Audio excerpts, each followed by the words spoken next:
Olá, tava com saudade, né? Eu também. O programa Bem Por Aí agora está com edições especiais, que serão divididas em 3 episódios. E para começar, vamos conhecer hoje algumas ladeiras aqui de Salvador. Quem é soteropolitano ou visita a nossa cidade sabe o quanto temos ladeiras. E olha, viu, são muitas aqui na capital.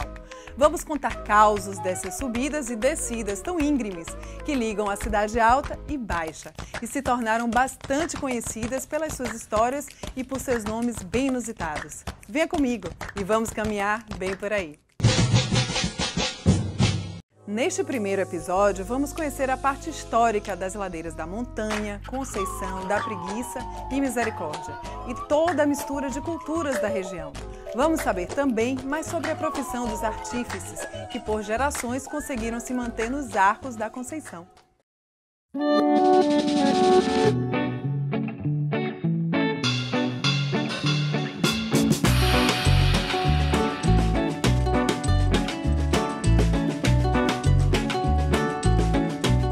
Muita gente não sabe, mas o nome da ladeira da Montanha era oficialmente intitulada Barão Homem de Melo, em homenagem ao então presidente da província que solicitou a construção da ladeira. Mas a gente sabe o baiano como é que é, né? Mais astuto, agucioso, e trocou o nome da ladeira para Ladeira da Montanha. É isso e estamos conversados. São mais de 135 anos de histórias, causas e relatos para contar. Fundada em 1549, Salvador foi construída com fortificações, tendo em vista o controle do território pelos colonizadores portugueses. O critério militar era estrategicamente defensivo da cidade alta, como se diria de um mirante. Era dada a observação permanente da entrada da Baía de Todos os Santos, no propósito de precaver e dificultar o acesso de invasores ao coração da cidade. Havia também o caráter logístico, na medida em que se constituía como porto de abastecimento para as frotas portuguesas, a meio caminho do Atlântico Sul. A cidade alta, que se consolidou em local de moradia do comércio e varejo e das atividades político-administrativas, e na parte plana da encosta, a cidade baixa, que era onde se desenvolviam os locais de trabalho, do comércio por atacado e das intensas atividades portuárias. Para vencer o desnível do terreno, foram construídos pelos jesuítas os primeiros guindastes, que se tornaram os planos inclinados, que eram movidos pelo esforço da mão de obra escrava e abertos tortuosos caminhos e ladeiras, além de rampas e escadarias que possibilitaram, desde então, as ladeiras, interligando as partes baixa e alta da cidade.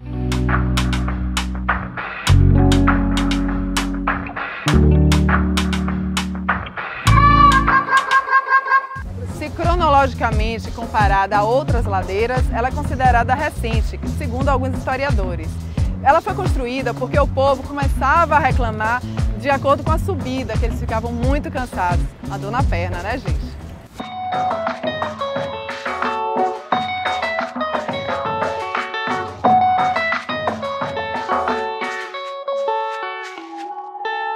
Há outras versões também, como a utilização de um transporte público que se ligasse a cidade alta e baixa, pois o bonde que era puxado por um jegue, coitado, já não aguentava mais. Tem muitos outros causos que a gente vai falar com o professor historiador Rafael Dantas para contar. Inclusive, diziam que na Ladeira da Montanha estavam os melhores e melhores frequentados bregas de Salvador, não é isso, Rafa? Isso mesmo, Sami. Na segunda metade do século XIX, a cidade do Salvador era um dos grandes centros de encontros do mundo naquele contexto. Então, nessa região, vinham pessoas de diversas partes do mundo, muitos estrangeiros que, inclusive, procuravam lugares para se divertir. Então, a Ladeira da Montanha também era um centro de encontros e de prazeres, prazeres dos mais diversos. É interessante observar que a Ladeira da Montanha surge em um contexto de grandes transformações urbanas na cidade do Salvador. A partir da segunda metade do século XIX, a cidade tenta se modernizar, baseada especialmente nas noções de higiene e noções construtivas que já existiam em outras partes do mundo. Então, naquele contexto, começa a ser pensado uma ladeira de forma mais viável para ligar duas regiões importantes da cidade do Salvador. A Cidade Baixa, saindo da Rua do Ourives, a então região do Teatro São João, então Largo do Teatro. essa área era onde estava, naquela época, o grande centro cultural, financeiro e comercial da cidade de Salvador. Então, a Ladeira da Montanha, então Barão Homem de Melo, foi a principal construção de engenharia da década de 80 e 90 na então capital da província. E se destacou, evidentemente, ao longo de todos esses anos, como o principal cartão postal dessa região, ao lado do elevador Lacerda. Nós estamos falando de causos, né, de muitas coisas que aconteciam. Tem fatos interessantes da Ladeira da Montanha que a gente falou há pouco. Inclusive de navios quando chegavam com marinheiros e queriam frequentar os bregas de Salvador, que eram falados bregas mesmo. E aí tinha uma confusão com os habitantes que também frequentavam. Diziam que o pau comia, né? Alguns relatos, Sami, daquela época, inclusive temos registros iconográficos já do século XX que mostram esse contato entre marinheiros, entre pessoas de fora, na cidade do Salvador, descobrindo esse mundo de prazeres que era tão próprio dessa região da Ladeira da Montanha, assim como outros lugares da cidade. Mas como no nosso programa de hoje, que estamos gravando, não vamos falar só da Ladeira da Montanha, a gente vai falar das interseções dela, Conceição, Preguiça, Misericórdia. Falar um pouco da Conceição, os arcos, né, que ficaram famosos e reestruturados agora em Salvador. Esse é um ponto bem interessante para a gente destacar, porque a Ladeira da Montanha, por exemplo, não foi a primeira ladeira da cidade.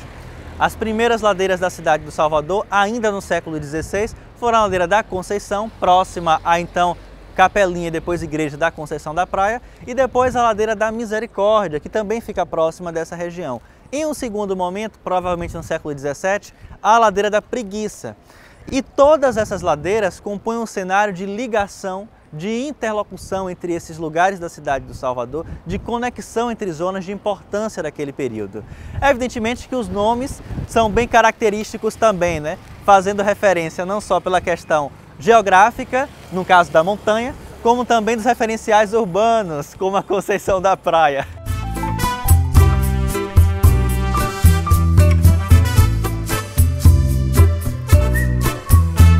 No caso da Ladeira da Preguiça, popularmente conhecida por esse nome, temos que imergir esse espaço no contexto da cidade durante o período escravista. Diz a história, diversos causos da cidade, que eram por essa ladeira que diversas mercadorias eram transportadas por escravizados, entre outras pessoas. E por conta do próprio linguajar, da interpretação racista daquele período, esse nome ficou fazendo ligação a esse transporte de mercadorias e essas pessoas que subiam e desciam por esse contexto de ladeiras na cidade de Salvador. Por isso, Ladeira da Preguiça.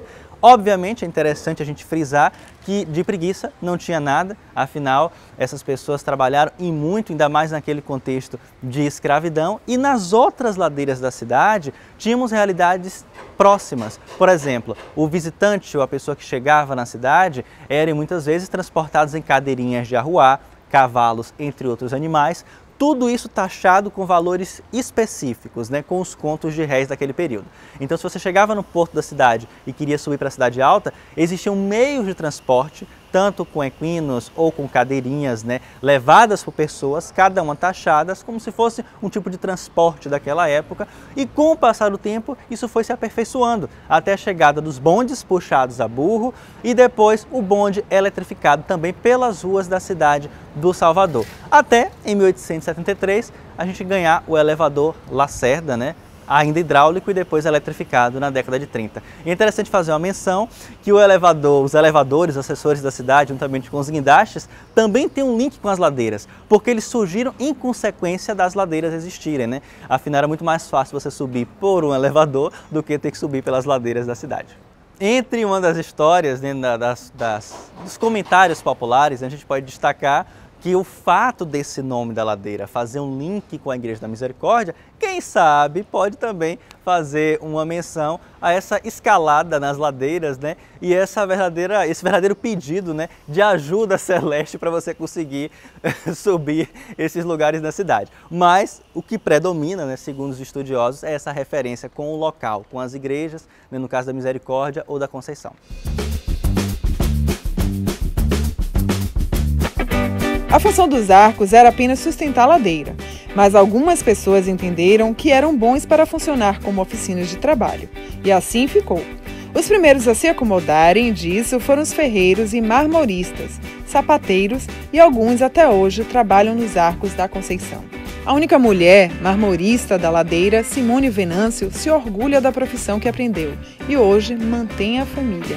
Sou artífice daqui da Ladeira da Conceição.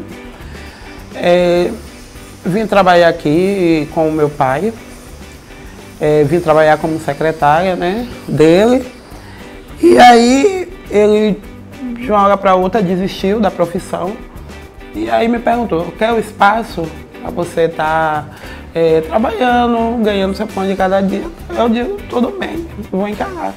Mas como ele já tinha muitos clientes, a maioria dos clientes dele hoje são meus clientes, e na luta do dia a dia, hoje eu estou aqui como marmorista. Simone fez questão de falar sobre sua paixão em ser marmorista, mesmo sendo uma profissão considerada tipicamente masculina. Ser uma profissão mais artesanal, eu acho que é trabalho. Às vezes as pessoas pensam assim, é dificultoso. Não, pelo fato, ali não é trabalho para mulher, é trabalho para homem, não. Aí as pessoas se enganam, porque eu acho que qualquer mulher tem capacidade de estar exercendo essa função.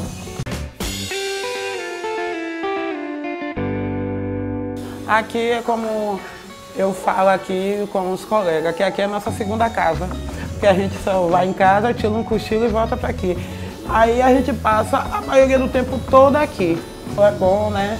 A gente fazer parte da história aqui do centro. E fazemos parte dessa história aqui do centro. Pelo fato de ser pessoas negras, entendeu? Então, o ofício da gente também é uma profissão que a gente não quer que acabe, né? A história daqui do centro. A reforma melhorou, deu outra visibilidade, né?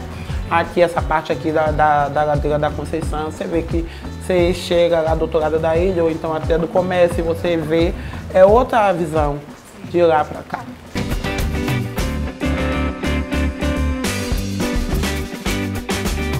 Enquanto subia a ladeira da montanha, Pedro Bala, entre seus amigos, ia pensando que não existe nada melhor para fazer andar assim, pelas ruas da Bahia. Essa descrição foi feita pelo romancista Jorge Amado, no livro Capitães de Areia, em 1937.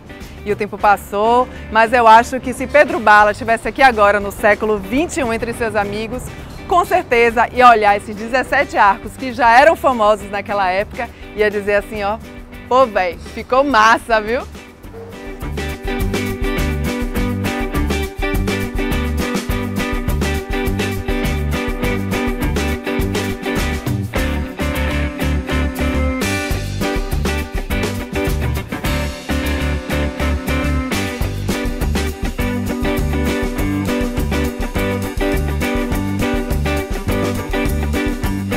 Conceição da Praia. Vai parar um pouco, tá na chuva? Tá molhado. Tô todo molhado.